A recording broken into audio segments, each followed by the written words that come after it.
KSI vs Jake Paul, the most anticipated fight in YouTube boxing history, or maybe in boxing history itself. But what if I were to tell you that this fight is not even close as people expect it to be? To break it down, let's take a look at the facts. Jake Paul has had a total of 6 fights and 6 wins, 4 of which have been TKOs or KOs. KSI, funny enough, has had a record of 6 fights as well, with a record of 4 TKOs and KOs. KSI is 6 foot tall with a 72-inch reach. Jake Paul is a height of 6'1" and a 75-inch reach. Here, Jake Paul has KSI beat just by a little bit in height and reach. Both fighters having a very similar record explains why some people may be very split on who would win this much anticipated matchup. A poll put up by Keemstar on the 27th of June 2022 before KSI had fought Pineda and the One Punch Man himself, Swarms, had a result of 59.7% towards KSI and 40.3% to Jake Paul.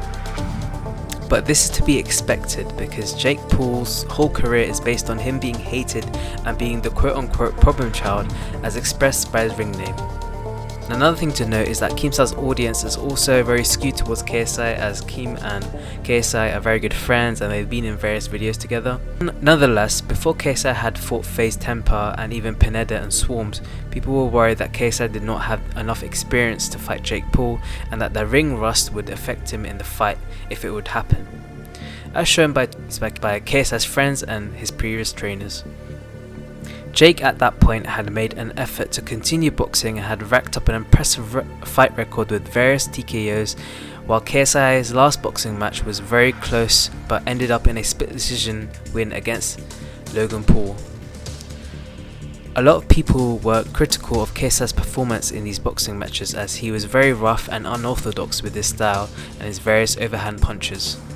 Fast forward to today, however, KSI has proven everyone wrong by fighting 2 boxers in the same day, one being the legend Pineda himself, Luis Pineda, the Mexican god, who had a very impressive win on the undercard of KSI vs FaZe Temper, and the One Punch Man Swarms, who ended his fight with a single jab. KSI's impressive win against the much taller and bigger reached FaZe Temper with his very technical 1-2 combo which ended the fight in a TKO.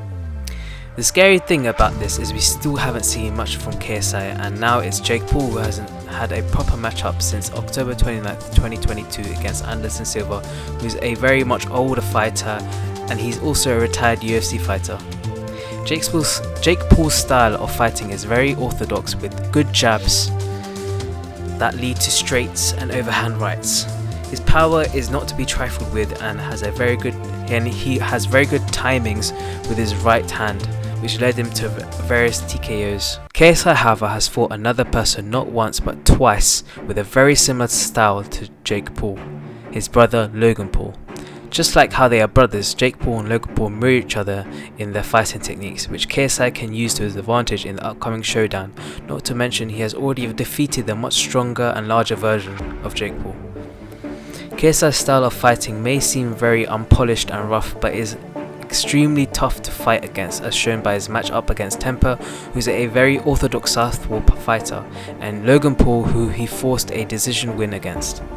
With his unexpected rushes and his cleverly timed combos which he has displayed, Jake Paul will have a hard time countering this. Jake Paul has also fought in total much longer rounds in all his fights than KSI, which means KSI's team can use this to pick apart Jake Paul's rigid fighting style and use this to pick sparring partners for KSI.